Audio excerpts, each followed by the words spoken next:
Le soleil s'abattait sur la terre aride de Tsora, une région où la chaleur intense semblait ne jamais faiblir. L'année était environ 1100 avant Jésus-Christ, une époque marquée par des événements extraordinaires et des récits légendaires. Une femme stérile nommée Manoah et son mari aspiraient à avoir un enfant depuis de nombreuses années, leurs prières incessantes résonnant dans le silence de la nuit. Un jour, un ange apparut soudainement devant eux, baigné d'une lumière céleste. Ce n'était pas un visiteur ordinaire, mais un être d'une présence divine et mystérieuse. C'était un messager de Dieu, porteur de nouvelles qui allaient changer leur vie à jamais. L'ange apporta une nouvelle incroyable, une promesse divine qui semblait presque impossible. La femme de Manoah concevrait, déclara l'ange avec une certitude inébranlable. Elle donnerait naissance à un fils. Ce fils serait extraordinaire, béni dès sa conception. Il serait un Naziréen mis à part pour Dieu, voué à une vie de service et de dévotion. Il commencerait à délivrer Israël de ses ennemis, les Philistins. L'enfant fut nommé Samson. Il devint fort, incroyablement fort. Ce n'était pas une force ordinaire, mais une puissance qui défiait l'entendement humain. L'Esprit du Seigneur était avec lui, guidant chacun de ses pas. C'était la source de sa puissance, une force divine qui le rendait invincible. Dès sa jeunesse, Samson fit preuve de sa force incroyable. La prophétie se réalisait sous les yeux émerveillés de son peuple. Un héros s'élevait en Israël, un champion destiné à changer le cours de l'histoire. Il allait changer le destin de son peuple, les guidant vers un avenir meilleur avec une détermination inébranlable. Alors que Samson grandissait, sa force légendaire devint évidente. Dès son plus jeune âge, il montrait des signes de puissance hors du commun. Ce n'était pas seulement de la force brute, c'était une force qui semblait presque surnaturelle. Elle était guidée par quelque chose de plus, quelque chose de divin. Une force qui semblait venir directement des cieux. Elle se manifestait par des exploits incroyables, des actes que personne d'autre n'aurait pu accomplir. Il pouvait déplacer des rochers que des dizaines d'hommes avaient du mal à bouger, des pierres si lourdes qu'elles semblaient immuables. Il pouvait déraciner des arbres comme s'il s'agissait de brindilles, des arbres enracinés depuis des décennies. Cette force était son destin, c'était aussi son fardeau, un don et une malédiction à la fois. Un jour, Samson se rendit à Timna. Son but, chercher une épouse parmi les Philistines, une décision qui allait changer sa vie. C'était un jeu dangereux. Les Philistins étaient les oppresseurs d'Israël. Une tension palpable régnait entre les deux peuples. Pourtant, Samson n'était pas du genre à reculer devant un défi. Il était prêt à affronter n'importe quel obstacle.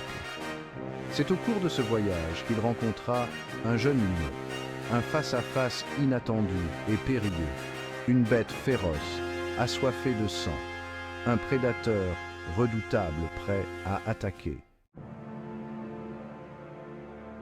Le lion rugit. Il chargea Samson. Ses griffes étaient sorties, prêtes à déchirer. Mais Samson était intrépide. Il tint bon. Alors que le lion se jetait sur lui, Samson réagit à la vitesse de l'éclair. Il attrapa la bête à main nue. La lutte fut brève. L'emprise de Samson se resserra. Il déchira le lion. C'était une démonstration de puissance brute et primaire. L'Esprit du Seigneur le traversa. Ce n'était pas une simple attaque animale, c'était un signe. Le destin de Samson était lié à celui des Philistins. Ce n'était que le début de leur conflit. Un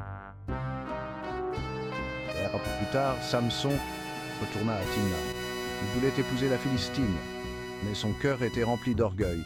Il décida de mettre les Philistins à l'épreuve avec une énigme. L'énigme était née de sa rencontre avec le lion. Il proposa un pari. S'il parvenait à la résoudre, il leur devrait des vêtements. Sinon, il lui serait redevable.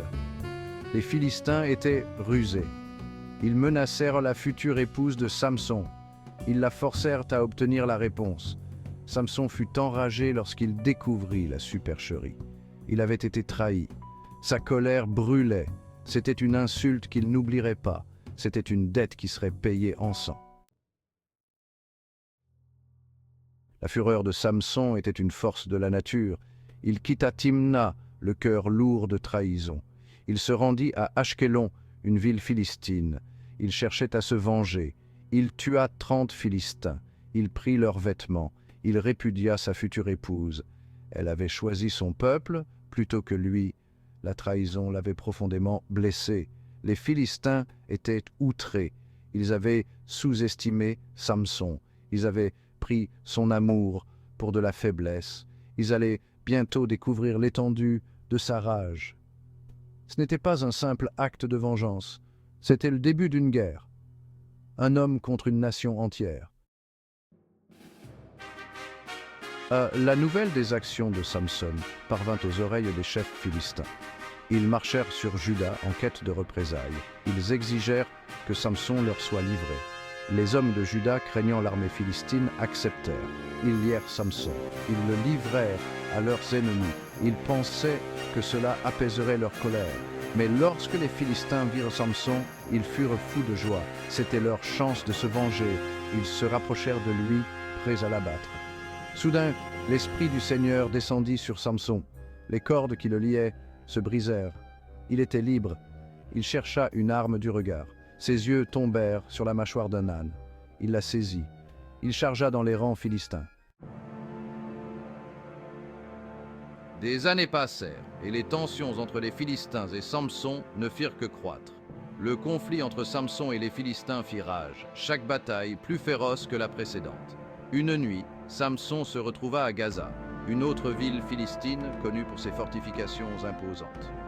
Ses ennemis, apprenant sa présence, encerclèrent la ville, espérant enfin capturer leur redoutable adversaire.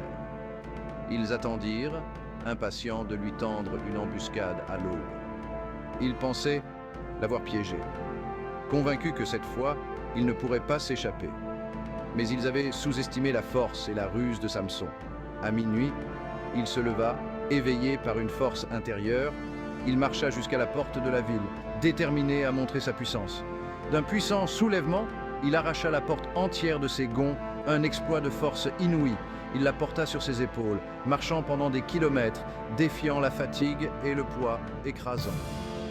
Il la déposa au sommet d'une colline comme un témoignage de sa puissance. Les Philistins étaient stupéfaits, incapables de croire ce qu'ils voyaient. Leur ennemi les avait une fois de plus déjoués, laissant leur ville vulnérable et leur morale brisée. Les chefs philistins étaient désespérés. Ils craignaient la puissance de Samson. Ils offrirent une récompense. Ils cherchaient quelqu'un pour le trahir. Leurs recherches les menèrent à Dalila, une femme belle et rusée. Elle était la maîtresse de Samson. Ils la soudoyèrent. Ils exploitèrent son influence sur lui. Ils voulaient connaître le secret de sa force. Dalila, poussée par la cupidité, accepta. Elle pressa Samson. Elle le supplia. Elle usa de ses charmes. Elle l'épuisa. Aveuglé par l'amour et la confiance, Samson finit par révéler son secret. Sa force provenait de ses cheveux. C'était le symbole de son vœu de Naziréa. Avec cette connaissance, Dalila le trahit.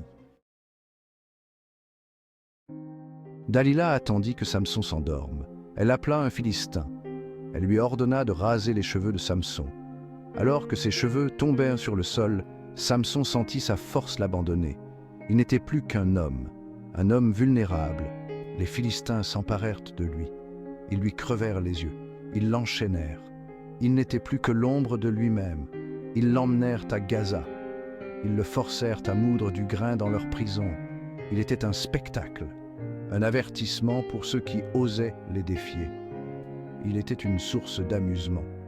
Mais même dans sa défaite, l'esprit de Samson n'était pas brisé. Il se souvenait de son Dieu. Il aspirait à la rédemption. Un jour, les seigneurs philistins se rassemblèrent. Ils organisèrent une grande fête. Ils célébraient leur victoire sur Samson. Ils se moquèrent de lui. Ils le firent défiler devant la foule. Ils étaient ivres de leur propre pouvoir. Ils avaient oublié la source de la force de Samson. Aveugle et épuisé, Samson fut conduit au temple. Il fut placé entre deux énormes piliers. Le temple était rempli de Philistins. Ils appelèrent Samson. Ils exigèrent qu'il les divertisse. Samson pria. Il demanda à Dieu de lui donner de la force. Une dernière fois, Samson poussa contre les piliers. Il poussa de toutes ses forces. Les piliers craquèrent. Le temple trembla. Les Philistins regardèrent avec horreur. Le toit s'effondra. Samson mourut avec ses ennemis. Il avait accompli son destin. Il avait délivré son peuple. La vie de Samson était un paradoxe. Il était doté d'une force surhumaine. Mais il avait aussi des faiblesses. Il était guidé par la passion. Il était sensible à la tentation. Son histoire est un rappel. Même les plus forts peuvent tomber. Mais la rédemption est toujours possible, même face à la mort.